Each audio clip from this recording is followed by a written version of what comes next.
마바냐바라미.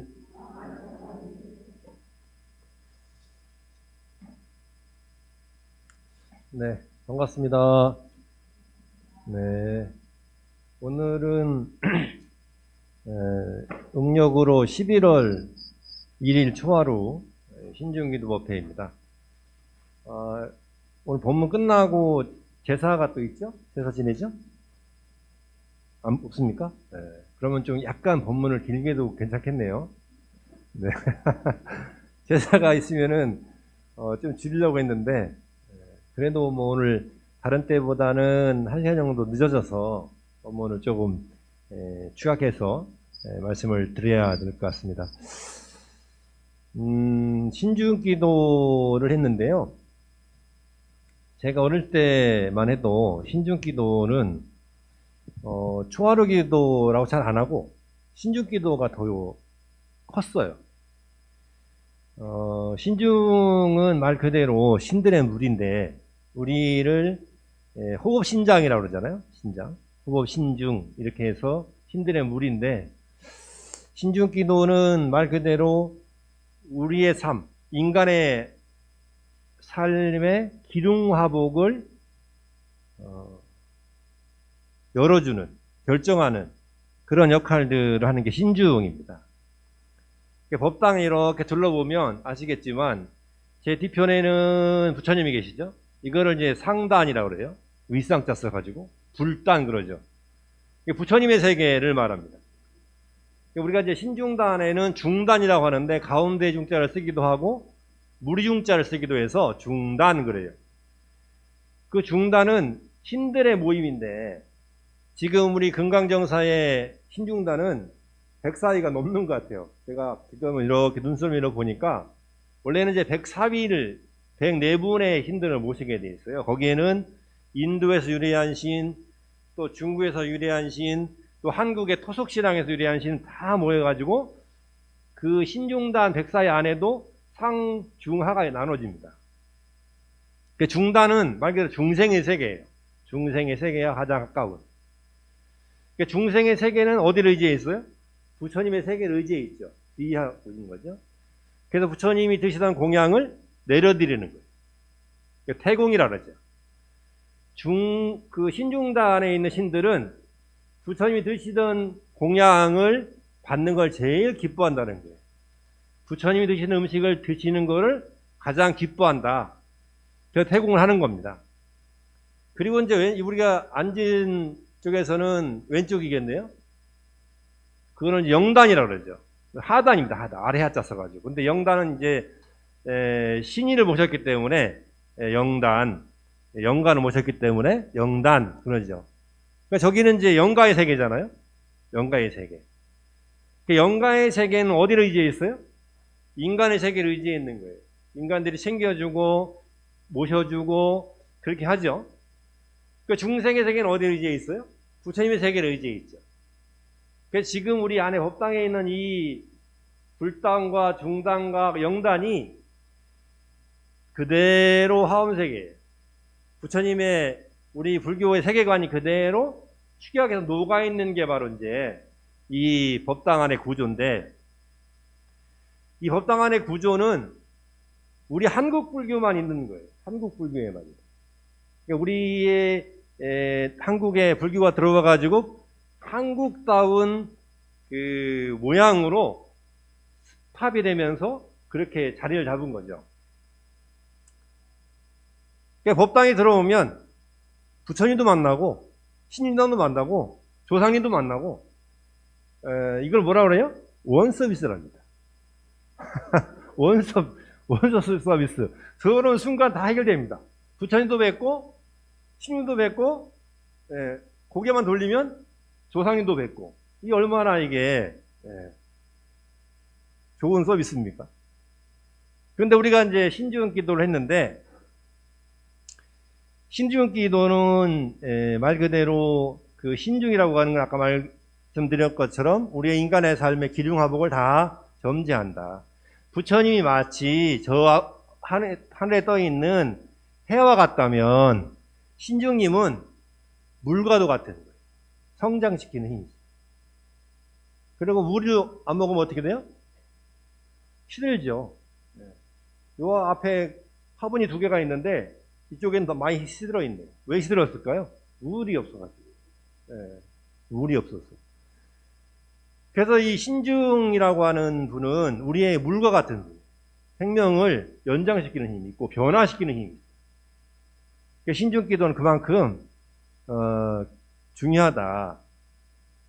근데 이제 신중간에 보면은 중간에 계신 분이 삼두팔비라 해서 머리가 셋, 팔이 8개예요. 삼두팔비라는 분이고 그 밑에 있는 분이 동진보살인데, 동진보살은 말 그대로 이노센스한 분이에요. 아주 맑고 청정한 분이에요. 저분은. 그래서 저 동진보살은 역할이 뭐냐 그러면 보살계를 받고 불자가 된 사람들 늘 찾아다니고 또 찾아다니면서 지켜주는 역할을 해요. 지켜주는. 저분은 나무라는 게 아니라 그냥 지켜주는 역할을 하는 거예요. 그러니까 저분의 원력은 그대로 다른 거 없어요. 보살계를 받고 불자라는 사람은 무조건 다 지켜준다. 지켜주리라 라고 하는 거 마음에 서원을 세운 거죠. 그게 바로 동지보살이 그런 거죠. 그러니까 우리가 이제 기도할 때도 보면은 화엄단의 화엄 신중 그러잖아요. 우리가 정근할 때 화엄 신중, 화엄 신중, 화엄 신중 이렇게 하잖아요. 이 신중은 그 많은 신들이 어디서 유래가 됐느냐? 화엄경에 나와 있는 신들을 모티브로 거예요. 39위 신들을. 39위가 54위로 늘고 54위가 104위로 늘은 거예요. 이렇게 전래가 되면서. 화엄경에 두 보살이 계시는데, 화엄경에는 나오는 비로자나 부처님이 주불이고 두 보살이 나와요. 그게 이제 입법계품에 보면은 보현보살과 문수보살이 나오잖아요. 문수보살과 보현보살이 나오는데, 입법계품이라는 게 선제동자라는 동자가 부업여행을 가는데 제일 먼저 누굴 만나냐면 문수보살을 만나요. 그래서 지혜를 증득해요. 그래서 제일 마지막에 누굴 만나냐면 보현보살을 만나요. 보현보살은 뭐예요? 대행 보현보살이잖아요. 문수는 대지 문수보살. 지혜를 얻어서 제일 마지막에 큰 보현행을 할 수 있는 힘을 얻는 거예요. 선제 동자가. 그래서 신중단에는 두 분의 보살님이 계시는데, 제일 위쪽에, 삼두팔비 위쪽에 두 분 보살님이 계시는데, 그게 문수보현보살. 문수보현보살. 그래서 우리가 신중기도 할 때는, 요즘에는 이제 많이 그래도 덜해졌는데, 옛날 제가 30년 전에 출가할 때만 해도, 신중단에 절하면, 저거 좀 이상한데 그랬단 말이에요. 왜 신중단에 절을 하지? 절을 못 하겠어요. 근데 지금 이제 많이 변해가지고 지금은 절을 좀 많이 하죠. 왜냐면 이제 신중인데 시인들한테 왜 출가자가 절을 하냐, 이런 이제 얘기를 했단 말이에요. 근데 지금은 내가 보기에는 그거는 조금 2% 부족한 이야기예요. 왜냐면 문수보현이 증명하는 단이기 때문에, 신중단 단순히 신만 있는 게 아니라 그 신중단의 두 분의 증명보살이 문수보현이에요. 그래서 절을 해도 상관이 없는 겁니다. 그래서 절을 하고 자녀들의, 그리고 남편의, 또 이웃들의 그런 축원을 간절하게 하면 그만큼의 큰 공덕이 있다라는 말씀을 드립니다. 옛날에는 이제 부처님 전에는 마지를 올리고 그리고 과일을 올려요. 그리고 태공하면은 이렇게 내려가지고 과일도 내려드리고 고향 마지도 내려드리는데, 그전에는 진수라고 그래가지고, 진수, 삶은 그 요리를 한 진수, 간장으로 간만 한, 뭐 예를 들면 시금치, 김, 뭐 두부, 콩나물, 아니면 콩나물 아니 고사리, 콩나물 아닙니다. 고사리, 뭐 이렇게 해가지고 미리 신중단에 올려놔요. 올려놓고 신중산이 끝나면 올렸던 마지막 빼고 과일도 영단 내리고 진수도 영단으로 내리고 이래가지고 제사를 지냈어요. 그런 문화가 있었습니다, 옛날에. 지금은 이제 아예 여러 가지 복잡하니까 거리가 멀고 그러니까 진수는 해가지고 바로 영단에 올리잖아요. 옛날에 그렇게 안 했어요. 제가 어렸을 때만 해도. 그래가지고 저 먼 신영단에서 영단까지 과일을 올리는데 이거 벌이야, 벌. 떨어질까봐. 그때는 지금처럼 뭐 테이프도 없어가지고 그냥 올려놨단 말이에요. 사과 같은, 배 같은 거를 그냥 싸놔요. 그럼 어린 이제 나이에 그거 들고 영단까지 조직 하에 떨어지면은 500배 참해. 그리고 떨어진 과일은 안 울려요. 예를 들면은 태공하다가도 만약에 실수로 떨어진 과일이다 그러면 안 울려요. 이건 빼요, 별도로. 빠진 과일만큼 참외는 곱해진다. 그러니까 이제 어린 마음이 얼마나 조바조바하겠어요. 조바조바해요. 그래가지고 막 그거를 잘잘잘 떨면서 영단까지 갔던 기억이 있어요. 특히 이제 김 같은 건 이제 이렇게 쭉 올려놓는데 나무꽃에 꽂혀놓긴 하는데 밖에서 바람이 샥 불어와가지고 문 열어놓고 하니까 김이 쑥 날아가면 내 마음도 날아가요. 내 영혼도 날아가요. 예. 그래가지고 뭐 하얘져요 그냥. 그러면 스님들은 지그시 감고 있는데 뭐 그게 김이 날아가지고 스님 앞에 뚝 떨어져 봐요. 예.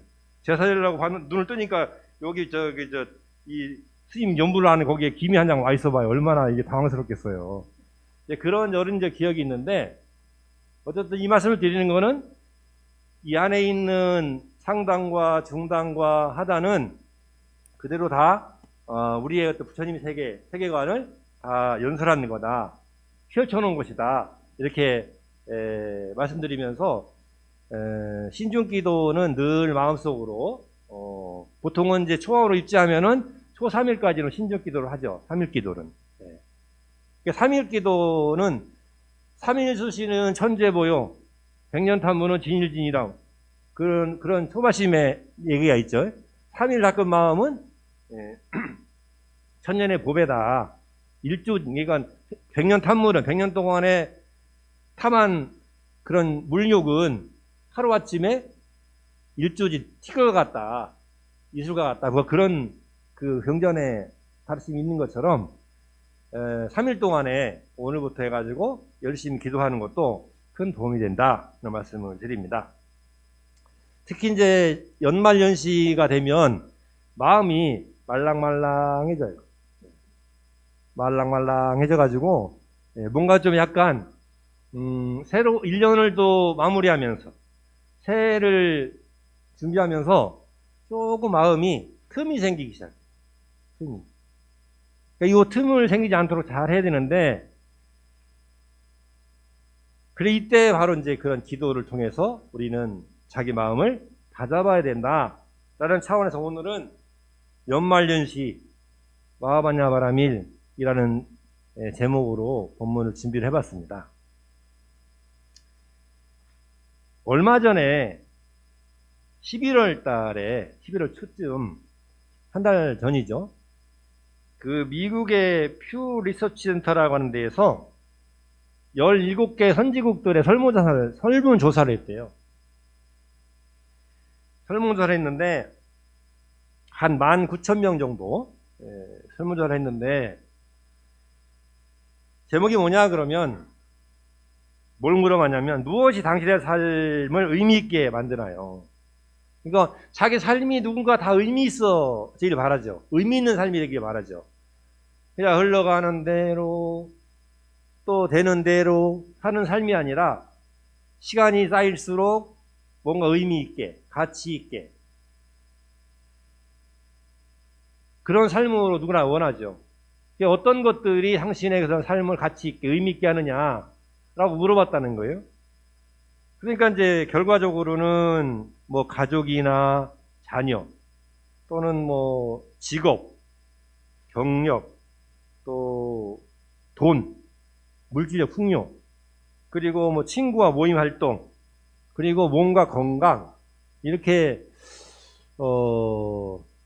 설문조사도 했는데 이게 저는 좀 이해가 안 되는 게 오이가 이 뭔가 정신의 건강이잖아요. 그래서 이 19,000명이 다 건강한 사람들만 조사를 한 것 같아. 그러니까 몸과 정신의 건강이 5등으로 갔죠. 사실은 제가 보기에는 이게 가장 중요한 것 같은데, 근데 놀라운 거는 뭐냐면 우리나라에서 부동의 1위가 돈이 나와요. 돈이 자기 삶을 잘 의미 있게 한다, 가치 있게 한다. 근데 다른 나라는 뭐 또 질문하면 복수 대답하고 하는데 우리나라는 63%가 무조건 돈. 10사람 중 6명 이상이 다른 거 필요 없어. 돈이 있어야 된다, 자기 삶은. 그래야 삶이 의미 있고 가치 있어진다. 이렇게 대답했다는 거예요. 그래서 이 연구하는 전문 사회학자들이 깜짝 놀랐어요. 한국 사회가 올해 이제 저희 나라가 선진국의 반열에 올라가고 또 K방역이니 내지는 K걸쳐니 뭐 여러 가지 문화적인 거나 그런 것들이 앞서간다고 하는데 여러 가지 생각들은 아직도 물론 이제 그 생각 때문에 이렇게 될지는 모르겠지만 그래서 저는 이게 과연 이게 옳은 건가, 물론 이제 그러다는 얘기는 아닙니다. 물론 돈을 추구하는 것, 물질적 풍요가 누구나 다 원하는 거죠. 그런데 과연 우리의 삶이 물질적 풍요로 다 채울 수 있느냐, 이거는 정말로 우리 한번 이렇게 짚어봐야 되는, 연말 연시에 1년을 마무리하면서 또 1년을 새롭게 준비하면서 그래, 내 삶이 올해 2021년 올 한 해가 혹시 내가 물질, 돈에 내가 끄달려가는 게 아닌가, 끄달렸던 삶을 살았던 건 아닐까라고 한번 돌이켜보는 시간을 가졌으면 좋겠다는 차원에서 이 설문조사를 제가 가져왔습니다. 더더욱 놀라운 거는 종교를 물어봤어요. 믿음, 종교. 미국은 전체 답의 15%가 종교가 중요하다고 대답을 했어요. 자기 삶에서. 믿음, 신앙이 중요하다. 물론 미국 사람이 생각하는 신앙하고 우리가 생각하는 종교하고는 개념이 약간 좀 다르겠죠. 거기는 이제 유일신을 중심으로 한 그러한 신앙이겠지만 좀 다르겠죠. 근데 우리나라는 몇 프로가 안 하는 것 같아요. 우리나라는 1%로 1% 전체 답한 사람 중 1%가 종교가 중요하다. 그 외에는 대답이 나오지 않은 거예요.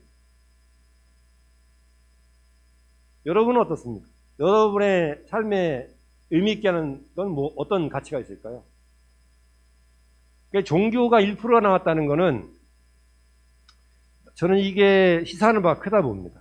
우리나라가 가지고 있는 여러 가지 문제점, 예를 들면 자살률 1위, 행복지수 꼴찌, 뭐 여러 가지 그런 이제 문제들이 여기서 저는 있다고 봐요. 우리나라 정규 인구수가 얼마인 줄 아십니까? 전체 인구의 절반이 안 됩니다. 다른 이웃 종교를 다 포함해서 종교를 믿는 퍼센트가 46%밖에 안 돼요. 전체 인구에. 근데 이게 연세가 많을수록 채워지기는데 젊을수록 10대, 20대 내려갈수록 20%가 안 돼요. 젊은 사람일수록 종교를 의지하고 있지 않는 거예요. 물론 이제 종교의 믿음과 그 행복지수가 비례하는 건 아니지만 적어도 자기 삶을 돌이켜보고 자기 삶을 점검하고 뭔가 자기를 뉘우치고 반성하고 돌이켜보는 그런 역할을 하는 게 종교이기 때문에, 그리고 제자리로 돌아가려고 하는 그런 노력들을 하는 게 종교이기 때문에 1%의 답이 나오는 것 자체가 저는 이 시사하는 바가 참 크다, 이렇게 말씀드릴 수가 있습니다.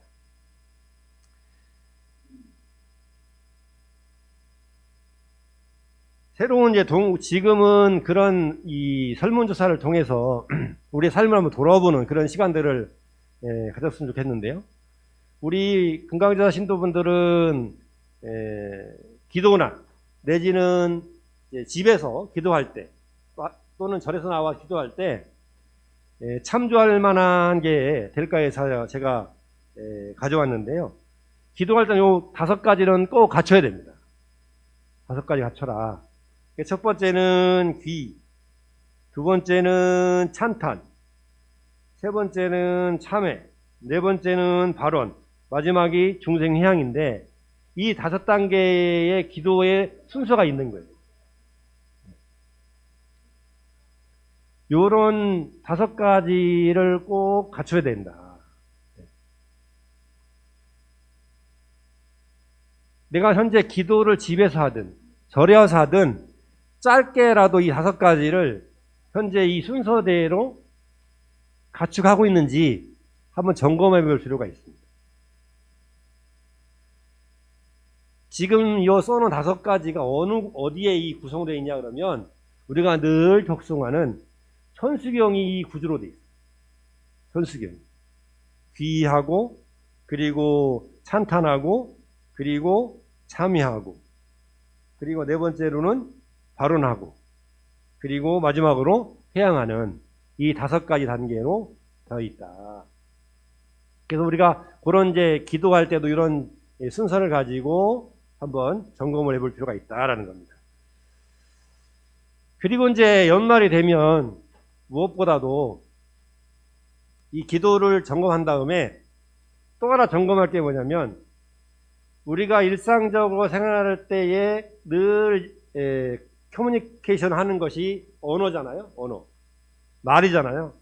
이게 사실 모든 것이 말로 출발합니다. 말로. 미움도 말로 출발하고 사랑도 말로 출발해요. 요즘에 트로트가 유행인데 트로트는 딱 2가지밖에 없어요. 사랑이나 이별이나. 이별은 왜요? 미움 때문에 이별하잖아요. 그러니까 사랑과 미움이 다 이 말로부터 출발해요. 말로. 사랑이 싹 트는 것도 말을 통해서 시작하고, 미움이나 이별이 시작되는 것도 말이 시작되면서 시작된다.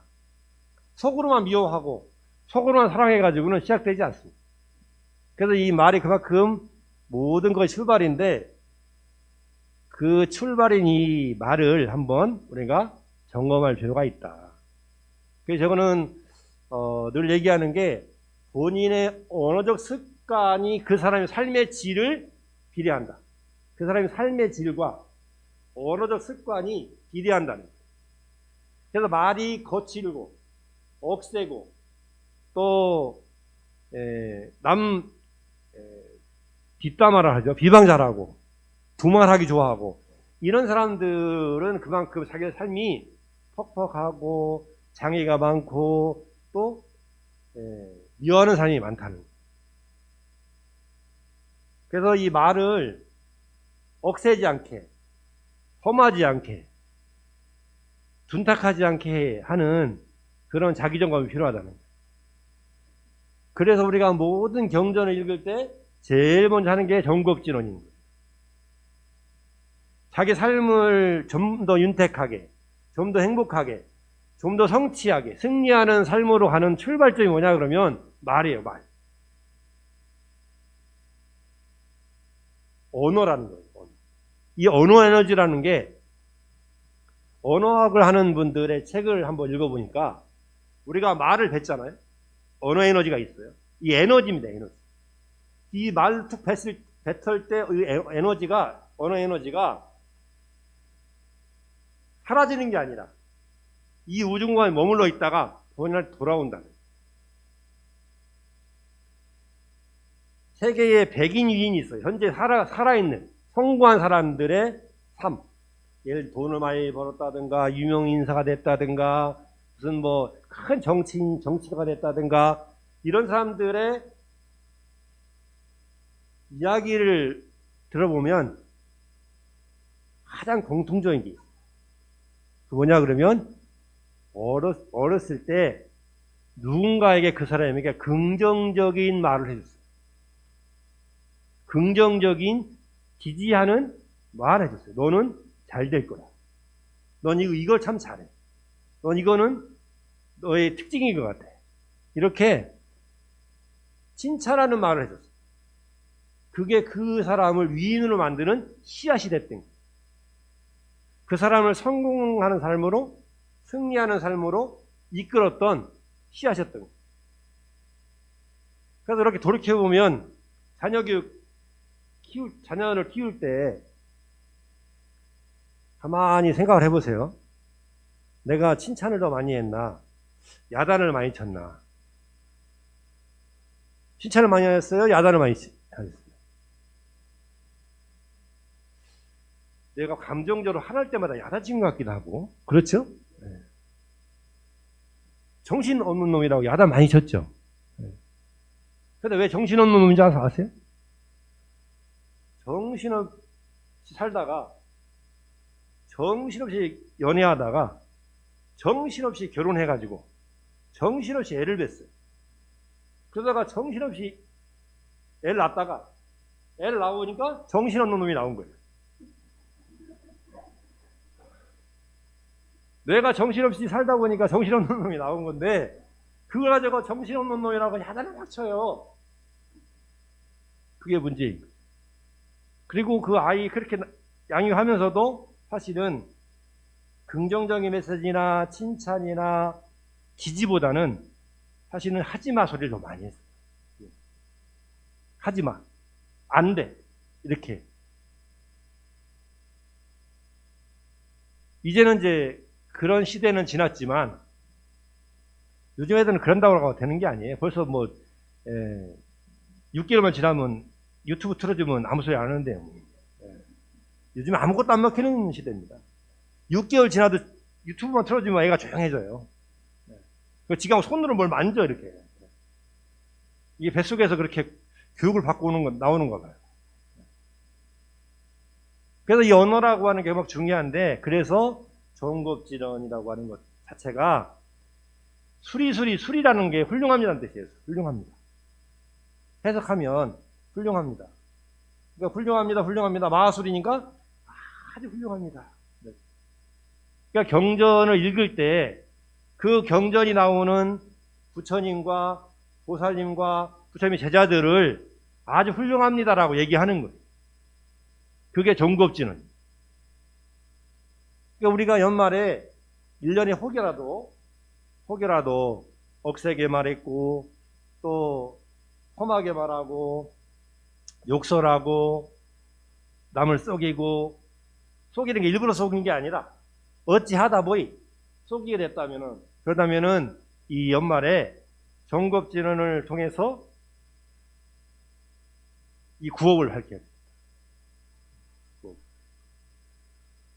이 업이라고 하는 거는 습관인데, 버릇이에요, 버릇. 말하는 버릇. 이 말하는 버릇을 고쳐야 운명이 바뀐다는 거예요.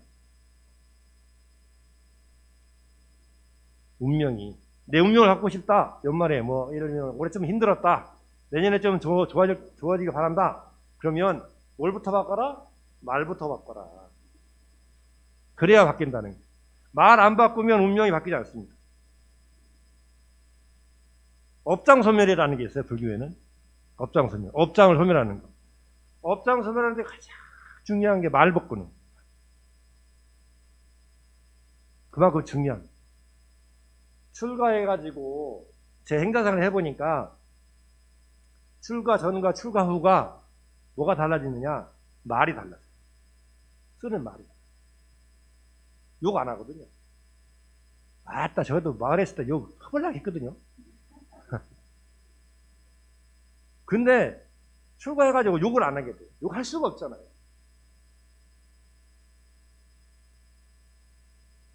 욕해도 해동에 아이놈아, 이 정도지.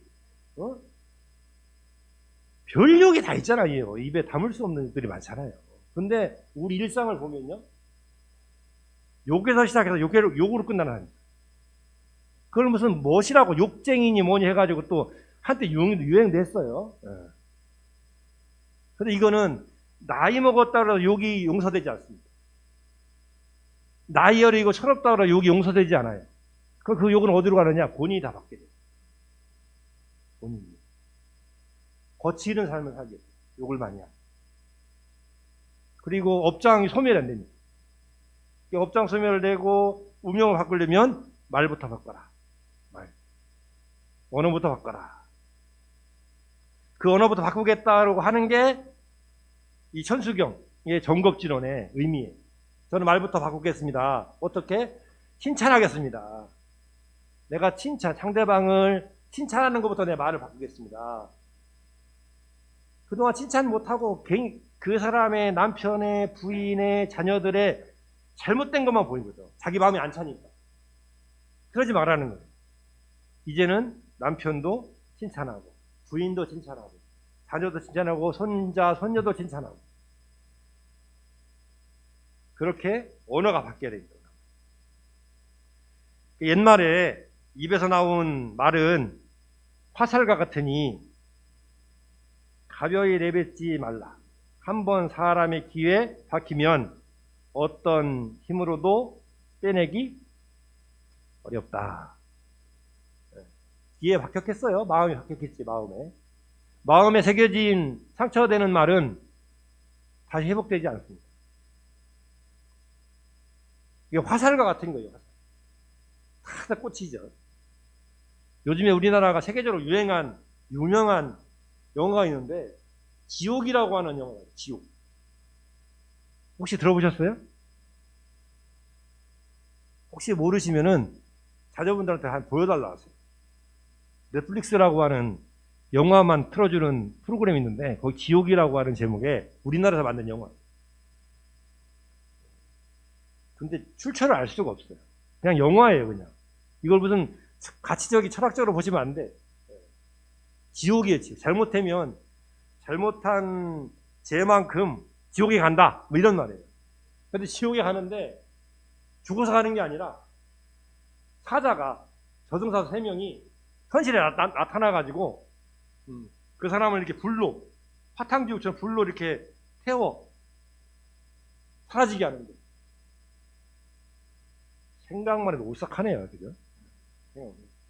근데 거기에 화살촉, 예? 화살촉이라고 하는 애들이 나와요. 화살촉. 막 부축하는 그런 화살촉이 나오는데, 화살촉. 그 사람들이 이렇게 화살촉입니다. 이렇게 해가지고, 그런 게 나오는데, 그 화살처럼 나쁜 말은, 억센 말은, 험한 말은 가슴에 꽂히는데, 상대방이 꽂히기 전에 누구한테 꽂힌다? 내 마음에 꽂히는 거예요. 그걸 우리는 잊고 있습니다. 그래서 좋은 말을 해야 된다. 그래서 제가 거기 보면 인간의 신구의 행위는 이거 하나 읽어볼게요. 굉장히 중요한 말입니다. 우리가 화가 어떻게 나는지, 어떻게 집착이 생기는지, 마음에 어떻게 흔적이 남는지 그거를 잘 풀이해 놓은 거예요. 인간의 신구의 행위는 행위의 근간에는 가래가 뿌리를 내리고 있어서, 가래라는 게 이제 갈증이죠. 어떤 사랑에 대한 갈증, 뿌리를 내리고 있어서 그것을 매개로, 그거를 이제 매개 삼아서 괴로움은 다음과 같이 순차적으로 증폭되는 양상을 보인다. 우리 마음의 괴로움이 왜 커지는지, 어떻게 괴롭다, 힘들다 막 그렇게 얘기하는데 그 괴로움이 어떻게 생긴 거냐는 거예요. 그게 가래가 있으면 추구함이 있죠. 추구하는 거. 니드, 추구라는 거, 욕구가 있죠. 어떤 것에 갈증이 있으면 물을 찾잖아요. 그런 것처럼 가래가 있으면 추구하는 게 있어요. 추구함이 있으면은 어둠이 있어요. 어둠. 마음으로 어둠이라든지 물질적으로 어둠이 있어요. 그 어둠이 있으면 그것을 어떻게 할지 판별해서 결정하면 욕망이 생깁니다. 욕망이라는 거는 내 걸 만들고 싶은 거예요. 이제 마음적으로 어떤 그걸 갖고 싶다는 생각이 저걸 내가 가져야지라고 하는 행위까지 이루어지는 거예요. 욕망이 생기면 나 또는 나의 것이라고 집착하면 강하게 움켜쥐고, 움켜쥐면 마음이 인색해지고, 인색해지면 지키고 보호하려고 하는 속성이 생겨요. 이건 내 거다 그러면. 지키고 보호하려면 몽둥이와 칼로 남을 때리고 상처를 입히고 다투고 언쟁하고 비방하고 이간질하며 거짓말하는 일들이 발생하게 된다. 이게 가래부터 시작해가지고 현실적으로 그런 행위까지 나오는 거예요. 그러니까 우리가 알게 모르게 지금 이렇게 정리해놨지만 우리가 인식이 생긴 어릴 때부터 욕망이라는 걸 느낀 어릴 때부터 지금까지 이 순서대로 반복적으로 해왔던 거예요. 마음 씀씀이가. 백화점 가가지고 아이스팩을 하다가 좋은 밍크 코트가 눈에 딱 들어왔어요. 저걸 사고 싶어요. 마음을 먹었잖아요. 좋은 가래. 내 걸 만들고 싶은 거예요. 그래가지고 남편 몰래, 부인 몰래, 자녀 몰래 살짝 카드를 가지고 가서 계산을 했어요. 60개월 할부로. 티 안 나게 살짝. 올해 소액으로 나오게끔 60개월로. 그래서 이제 집에 와가지고 입어보고 저거 입고 이제 친구들한테 자랑해야지 그렇게 마음 먹고 있는데 여동생이 와가지고 그 코트를 보고 마음에 들어 하는 거예요. 그러니까 달라고 달라고 생떼를 쓰는 거예요.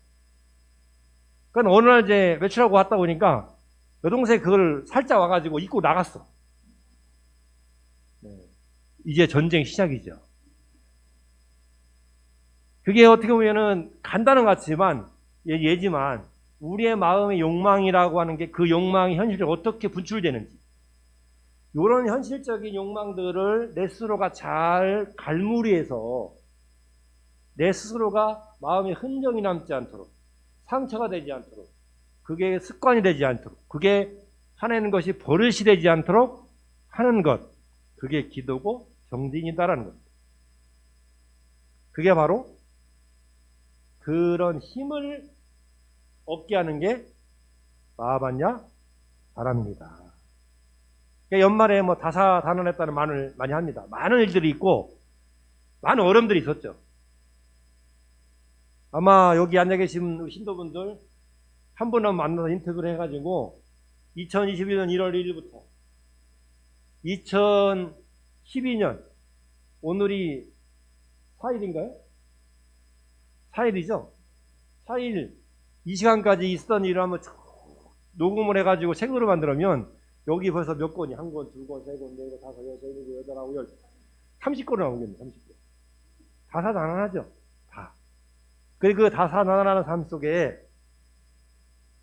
상처받지 않고 또 지치지 않고 또 물러나지 않고 또 늘 성취하고 승리하려면 지금 얘기했던 내 자신의 말하는 습관부터 고치기 시작해가지고 내 마음을 마하반야 바라밀로 잘 의지한다면 내 생명 부처님의 무한 공덕 생명 마하반야 바라밀 성취하고 승리하는 그런 연말 연시가 될 거다 말씀을 드리면서 오늘 법담을 가름하도록 하겠습니다. 고맙습니다.